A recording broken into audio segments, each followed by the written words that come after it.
everyone, welcome back to Master Quest. My name's Christian Buckley. I've never played A Link to the Past before 3 weeks ago now, because this is part 3.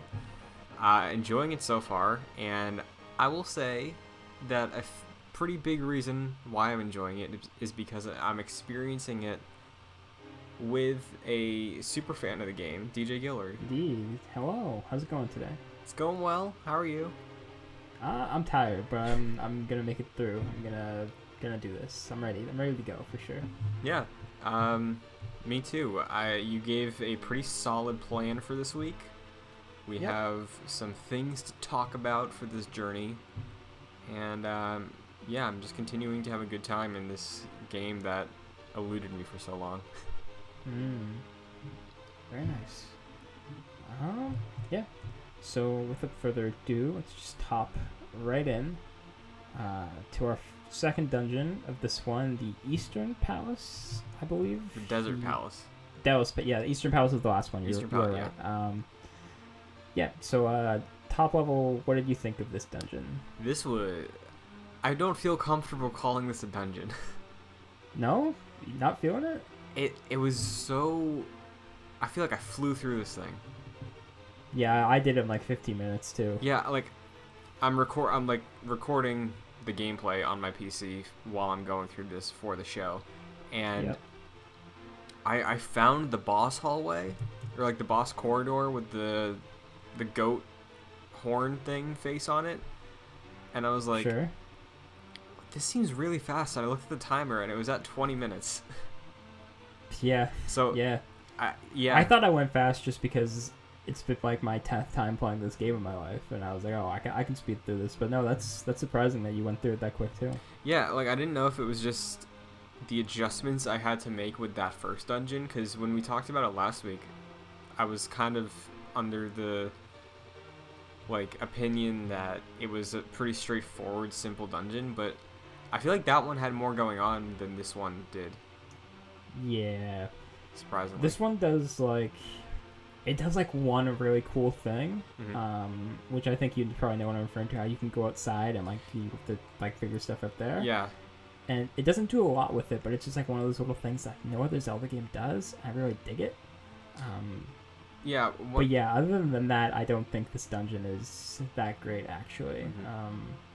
Yeah. Well, yeah, one of my notes about the Desert Palace. First off, we have new eye guys. These are the eye enemies I was familiar with from last week. Like the ones that are the lasers. Stationary? Yeah. Yeah. It's like, How you feeling with those? Those were fine. I can't do anything to damage them at the moment. No. But I used to find those really hard when I first played this game, but now the basic strategy for them is to just keep moving. Like, if you keep moving, they don't hit you. Unless you, double cross and, move. If you move towards them, they hit you. But if you're moving, in direction away from them, never hit you.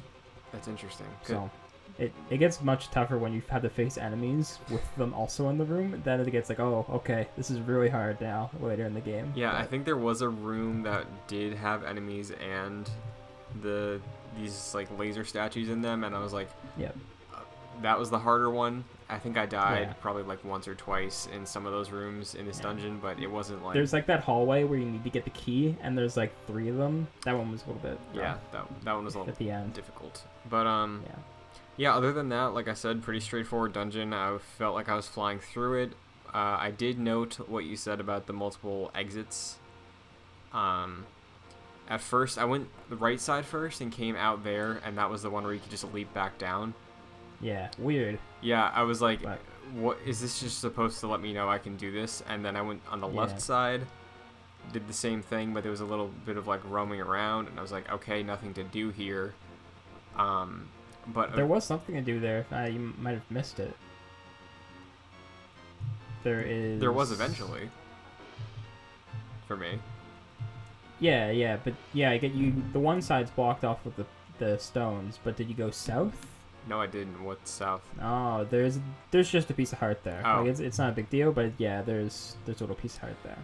I should make a note of that because I think I'm one more piece away. Yeah, that completed mine actually. Okay, I'll go back for that. Yeah.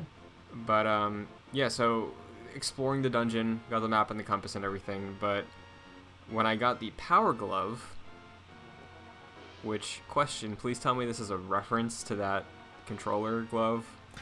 Maybe I don't know. That would be good if it was. I never put that together. It actually kind of looks, now that I think it looks a lot like it. Silver? Yeah. It probably is, now that I think about it. That's good. Yeah, it's like gray, and it has like, it looks like it has like a red and black wire on it. And I was like, this is definitely that power glove thing, right? Yeah. And that came out... That was the NES, right?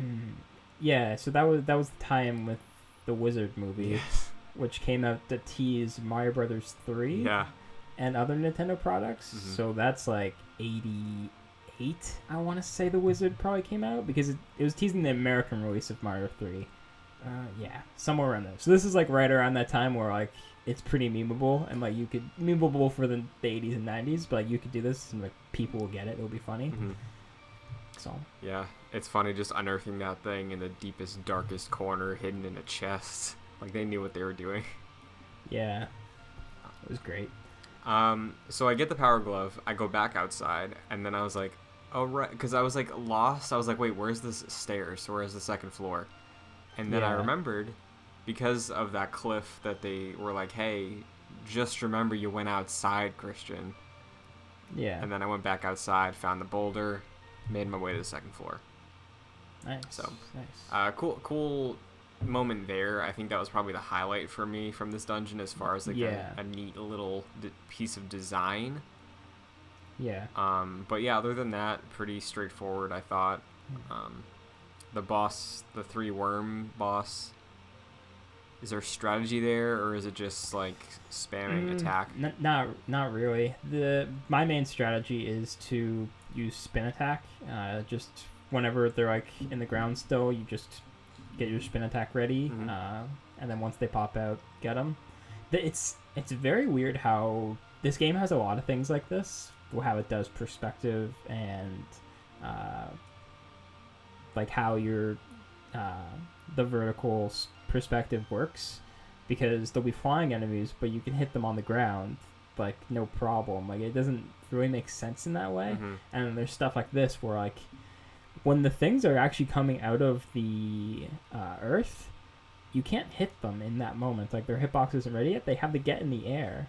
Really? Like, and when they start falling down, like when you probably noticed when you're fighting it, like when they're digging down, you can't get them. Like they're impervious at that point. They're already like getting in the ground. It would make more sense if like once they hit the ground, okay, you hit the back of them, right? As it burrows in.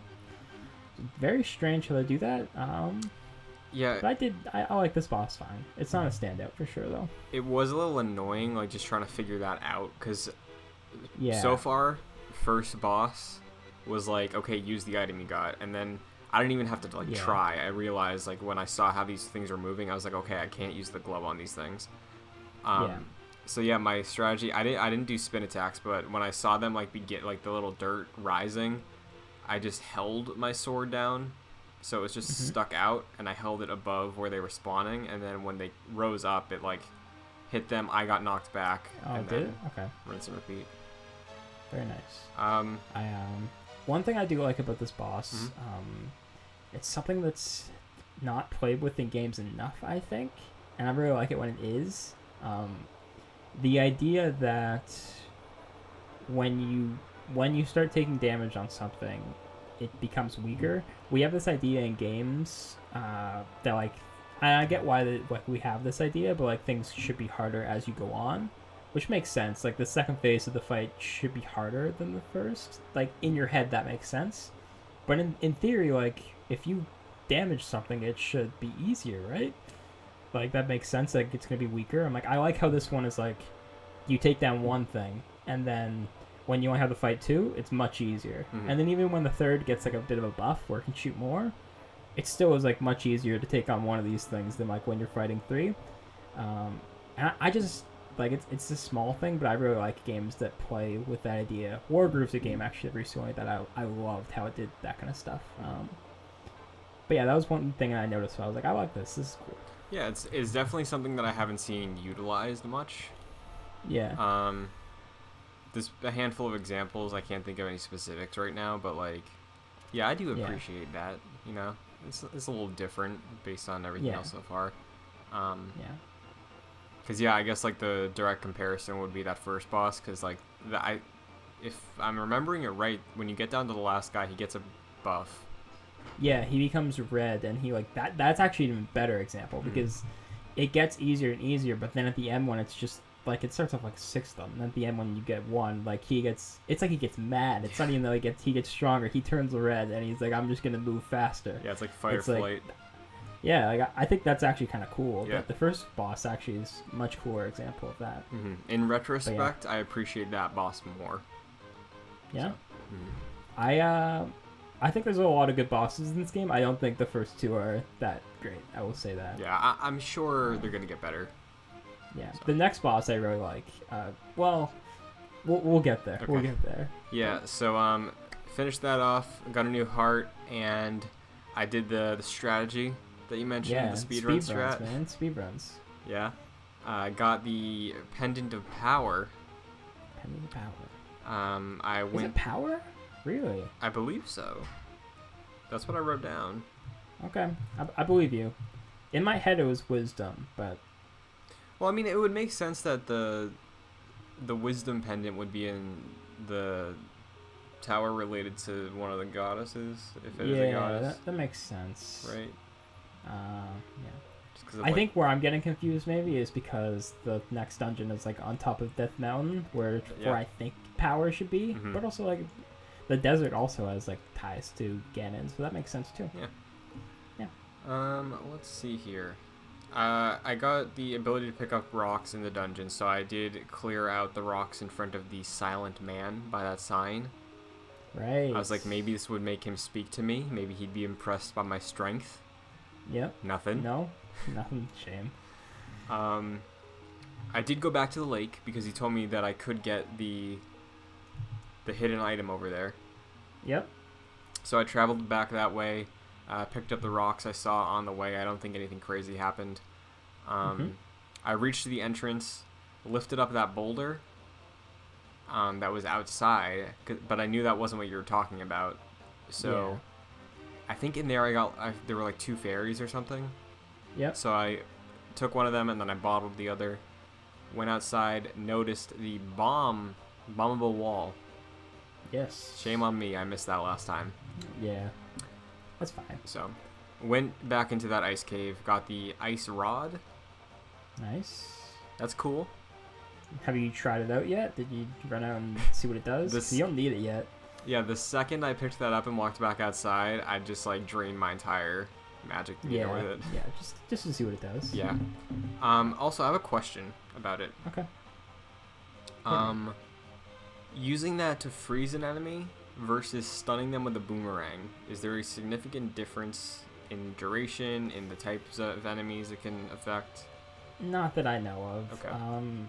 I've tried it out, and like, I usually like to stick with the bow and arrow anyways. So if you like the boomerang, I'd go for it. And if you like the ice rod, go for it. But I would say in my head, especially later in the game, there's going to be some dungeons where like you need to keep an eye on your magic meter. Yeah. So I wouldn't totally recommend it. But if you're rocking how it feels and like maybe you're just in the overworld hanging out, like go for it, man. Okay. Freeze your enemies up. Mhm. One thing of note before we move on from the ice rod, I don't know if you noticed this.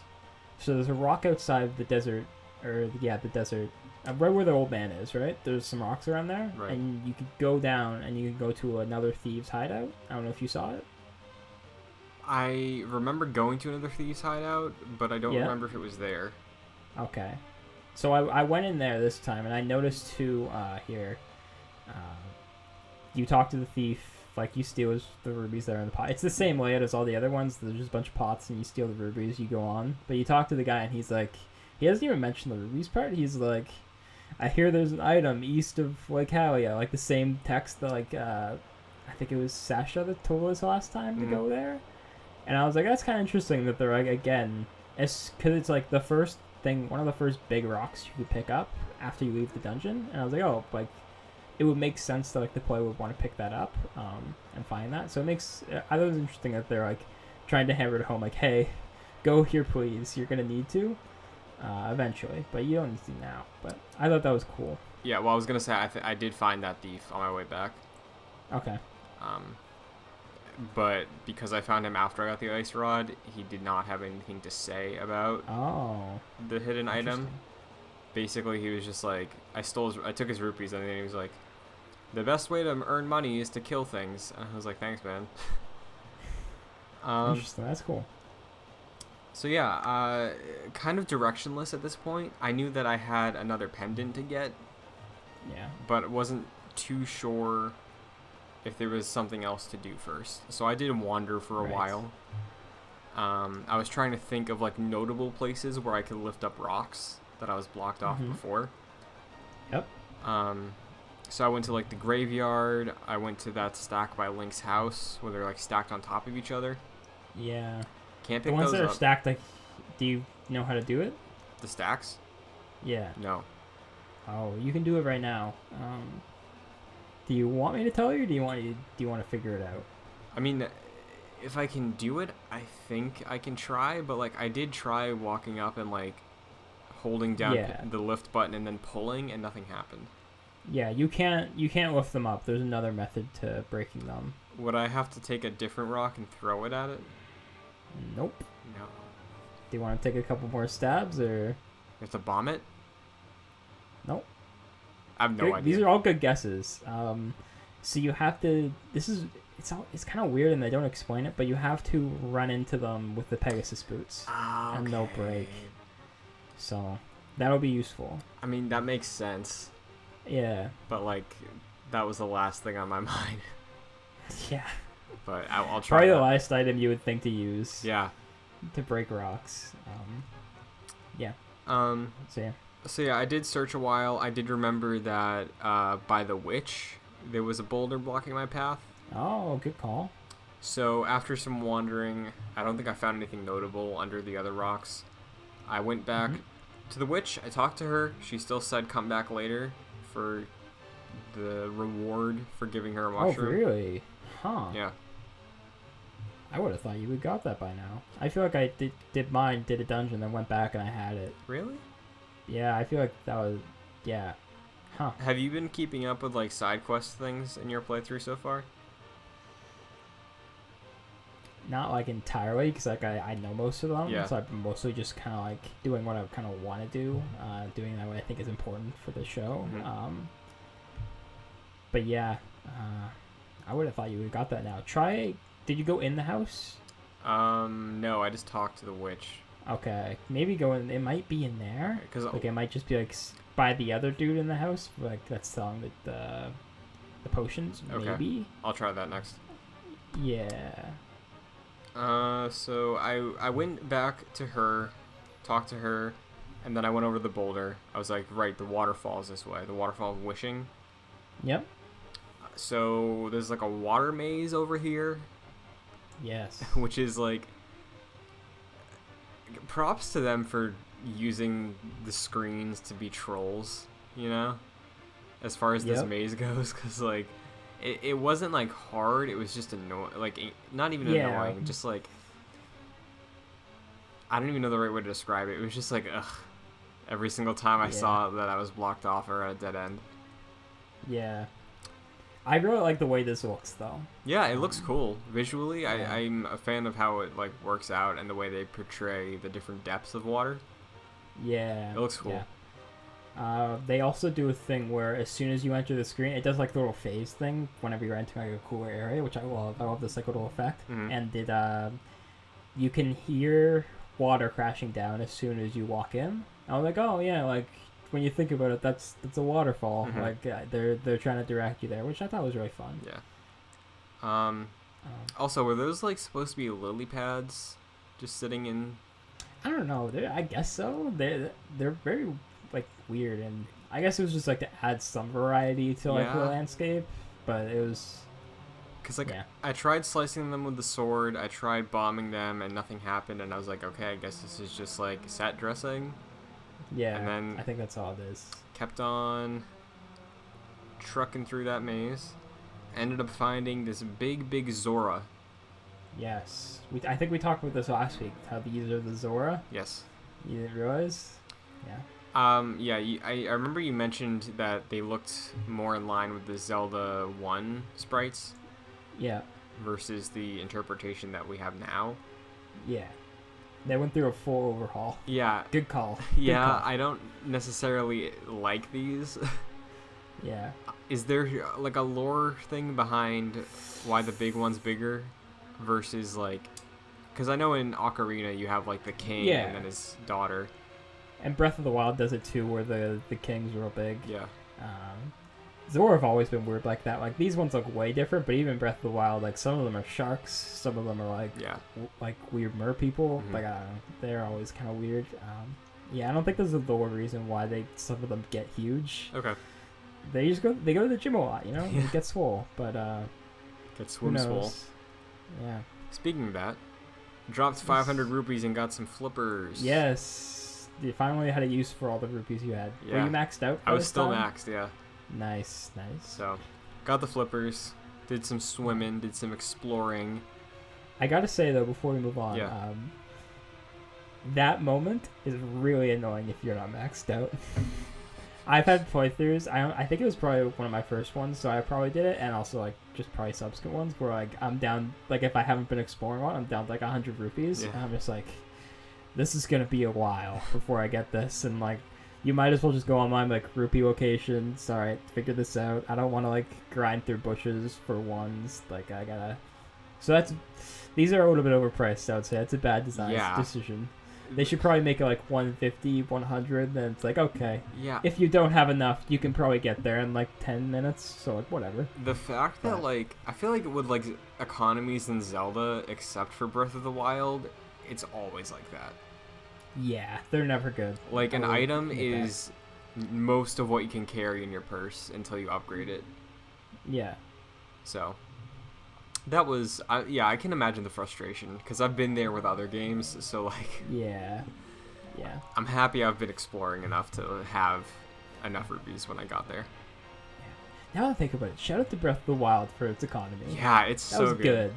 That was actually like really good. I remember like when playing that game, I'm like saving up for arrows and like different kinds of arrows and like selling certain things, saving up for certain kind of foods that I can cook so they're like better for me. Like, good economy, good job. It's very guys. generous too. Yeah. Because you could just spend like an hour mining ore and you'll be set for the game. Yeah. It's very good. It's flexible and I appreciate that about it. Yeah. So before I went back on the path to look for my way towards this next dungeon, I found a secret because I played a video game before and I know that waterfalls hide things. You know the waterfalls behind things, yes. So I found this pond. I walked up, it said make a tribute. I was like, I know what they're doing here. So first I threw the sword in, not really expecting it to work because I'm like, no. I know I got the master sword, so I don't think they would upgrade the standard sword. That would be funny if there's like a secret upgrade that's like not as good as the master sword. Yeah, but like slightly better, and you could use for like a half hour of this game. Yeah. The reason that I like gave it a shot is because I know with Ocarina you can get the big Goron sword, so I was like, hey, maybe they'd give an option. Yeah, maybe. That makes sense. Got nothing though. Well, a fairy still shows up and she's like, oh, you dropped this, bye. Yeah. And I was about to leave and I was like, you know what, let me try something else. So I threw the shield in there. Right, very good call. And I got a super fireball resistant shield. Yes. It's red now. So all those like the Zora ones that you see, like those will be resistant, which I think is cool that they did that, like those two together. That's like the only thing it resists. Like the big beams from those eye dudes, like even though they're like fire and red, like it's not gonna happen for you, man. I'm sorry. Okay, well that was my first question when I picked that thing up. I was like, tell me these statues are gonna have a hard time now. No, they're not. Yeah, that figures. So I got that. It is useful though. Yeah, I'm glad I got that. Is there anything else that I could have upgraded right now? Yes, there's one other thing that you can upgrade. That I have right now. Yeah. I threw that and the other thing in there, and then I was like, is there anything else? I looked it up, and I was like, no, that's it. Okay. Okay. Is it worth There's other going upgrade back? points. Yes. Okay. I would say, especially for like the kind of items you've said you've used, I think you should go back. Gotcha. I don't want to reveal what it is, but I think you will find whatever is there useful. Okay, I will go back for sure. Yeah. I think it's funny how every week so far there's one piece of like leftover homework or something that Yeah. I just missed. So. It's gonna be like that when it's like I kind of know, and like all these things that I'm saying, I did not do these on my first playthrough either. Like I was just going right through and like, oh, there's upgrades. What? Yeah, and, it's cool. Is this the first time a Zelda game has done upgrades like that? I mean, Zelda 2, sort of, because like Zelda 1 has the white sword, which you can just find in the overworld at the start of the game if you know where to go. Zelda 2 is like a straight up RPG, so like that's kind of a whole different beast. Okay. So yeah, this is the first time it does it in this sense, which is cool. The other games do that like to certain extents later, so that's cool. That was the first time. Right. Yeah. I'm wondering, I was gonna look this up, but I forgot before we started recording, if this is the first time a video game's done the classic behind the waterfall trope. I think Dragon Quest might have done it first. Oh, okay, that makes sense. And I've never played the original Dragon Quest, but from what I remember from a class I took about video games, I think my professor was like, Dragon Quest did everything first, and I was like, okay, guy.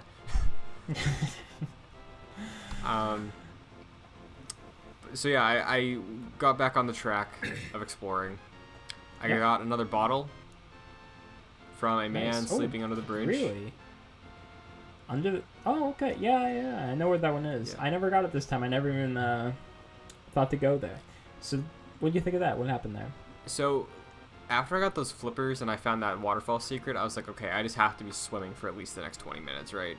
Yeah, of course. So, I was swimming. I found like a lot of dead ends, not many cool things. I found a couple whirlpools that transported me places.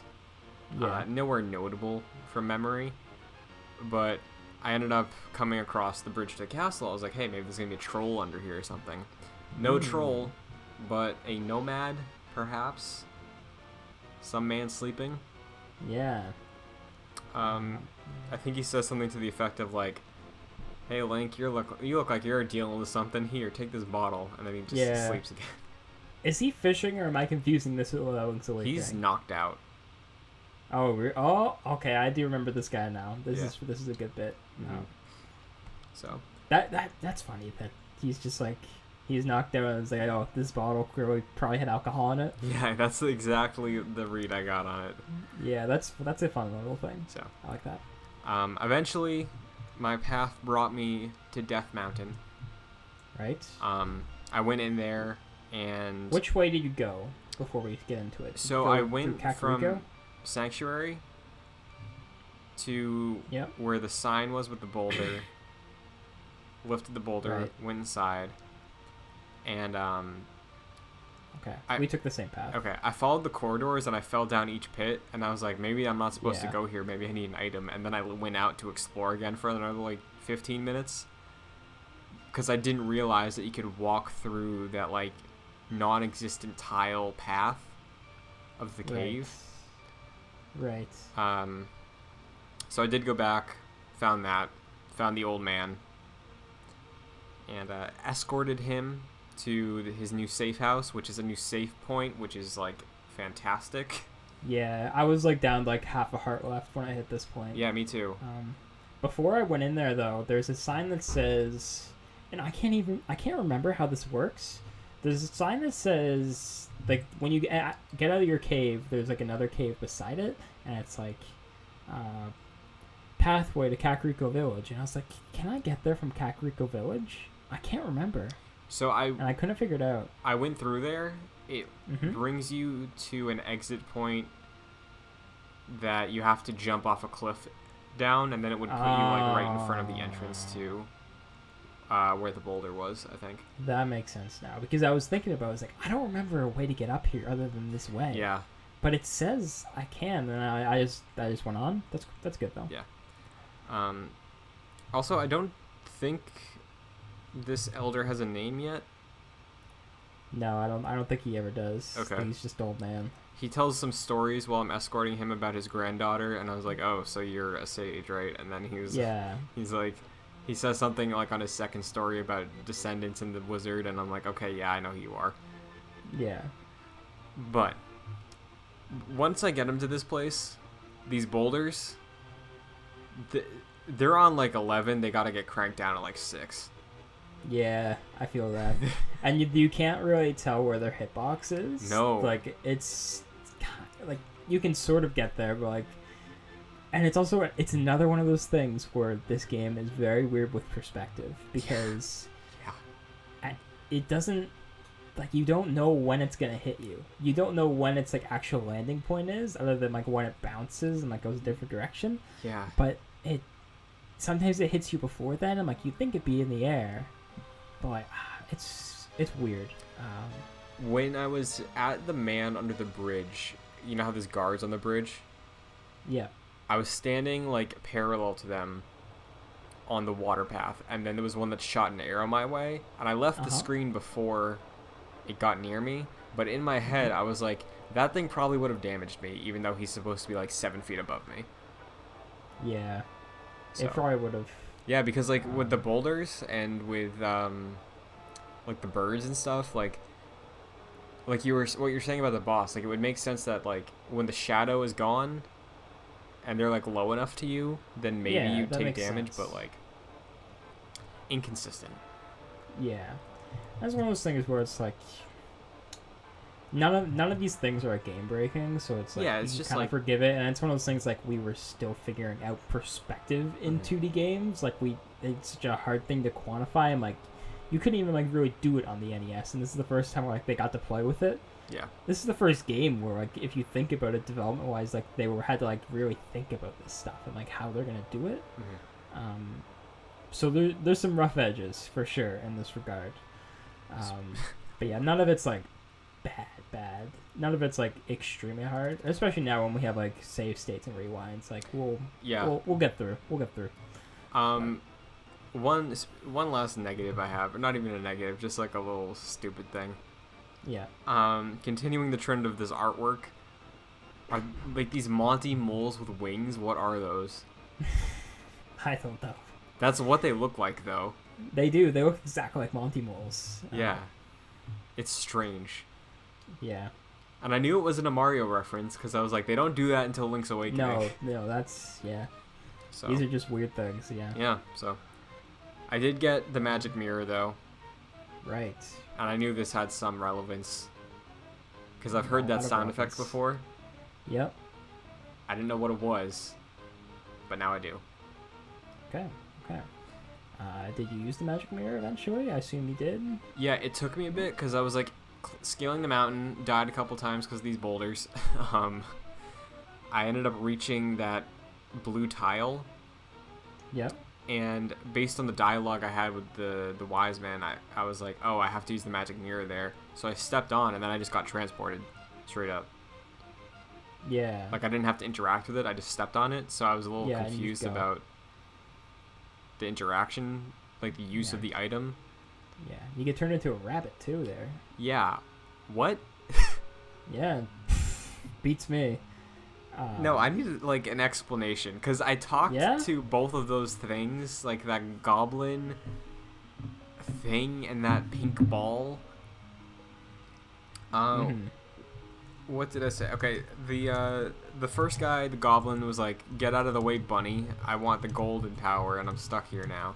And then the ball was like, "You transform into whatever your heart and mind is." And then it was like, "I'm a ball because I change my mind about things all the time." So I was like, "What in Link's character, or his like?" Just his image, because that's what he is at this point, you know? He's not a character. Yeah. Is there, like, some weird joke that I don't get about the bunny? Is there, like, some... Okay, so I just looked it up, so... Okay. I like what you said there, because it leads into this. So this comes from Zelda.gamepds.com. Shout out to you guys. It says, Bunny Link is a form of Link in A Link to the Past, appearing as a fluffy pink rabbit wearing a green tunic. Link is transformed into this form as a result of entering the Dark World, which changes people to reflect their true nature. So I guess canonically, Link's true nature is a pink bunny rabbit. I guess this is what this is saying. They get this information from the Zelda Encyclopedia, so sure. Yeah, beats me. There has to be like some weird translation joke that we don't get, right? Yeah, that's what I'm thinking too. This might be like a Japanese specific joke. Yeah. Like maybe like certain like Japanese like folklore or like traditional like hero tales, fantasy stuff. Maybe there's like something. Yeah, maybe. One thing to note that I noted, and this page also notes it, if you've played A Link Between Worlds, the entire character of Ravio, the guy that owns the shop, you've probably seen him. He looks kind of like Nabbit from the Mario games. Yes. If you remember him, he is made the way he is to like reference that. So that's fun. Okay, that's cool. That was a cool throwback they did in that game for sure. Mm-hmm. But yeah, I'm trying to read some other stuff here. This page doesn't say anything about like if it's a reference or some sort of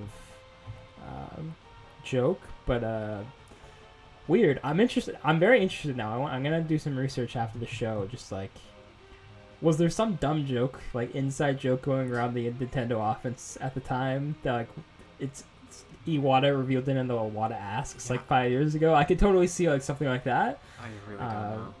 Yeah, I'm interested now though, for sure. But yeah, this is pretty much towards the conclusion of this week's journey. I ended up realizing I could use the mirror to teleport back because I did explore the mountainside as the bunny. Yeah. And I was like, I can't do anything here. Did you get the piece of heart you can get? I did. Nice. I noticed the patch of dirt and I was like, maybe this is signaling me. Yes. So I did that. Went to the right and left of the tower first to see what was up. On the left side, there was a scripture I could decode, and it says something about the Master Sword and charging it or something like that. Yep. And I don't think there was anything notable on the right side. I think I was blocked off by some posts. Yeah, you're blocked off for now. Cool looking bridge, though, gotta say. Yeah. There's another bridge on the mountain. As Link, and it's like half finished, and again trolling with the screens. I saw the bridge. I was like, okay, let me go right before I finish going up because I know my goal is up. So I used the Pegasus boots. I charged across the bridge and just fell straight down. Nice. That's funny. So nice. I really love how this looks. Actually. Yeah.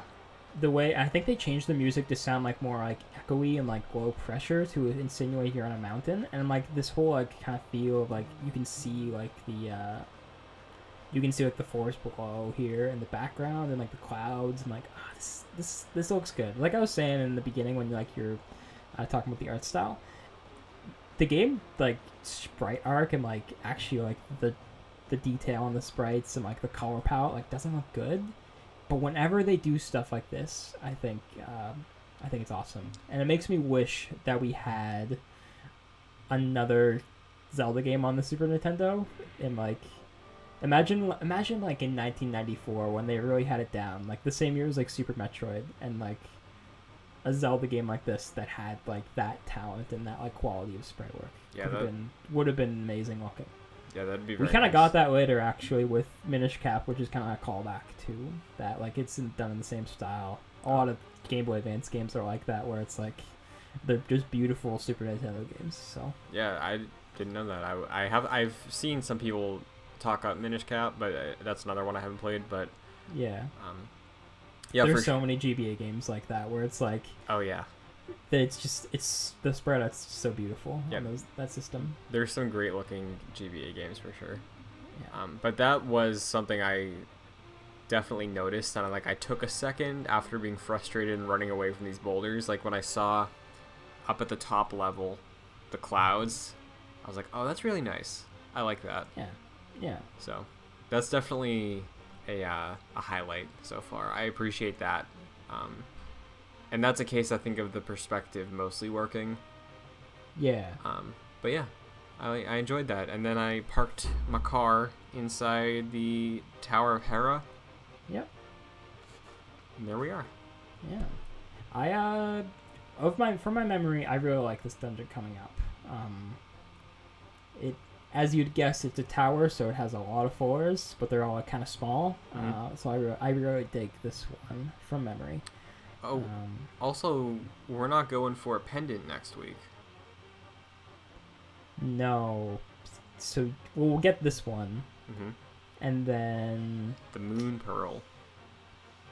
oh right, because we have to get that too. Because they said the I'm Moon not- Pearl's in the tower. Okay. I'm not entirely sure how next week's gonna go. Now that I think about it, because things like get different as you'd guess. Mhm.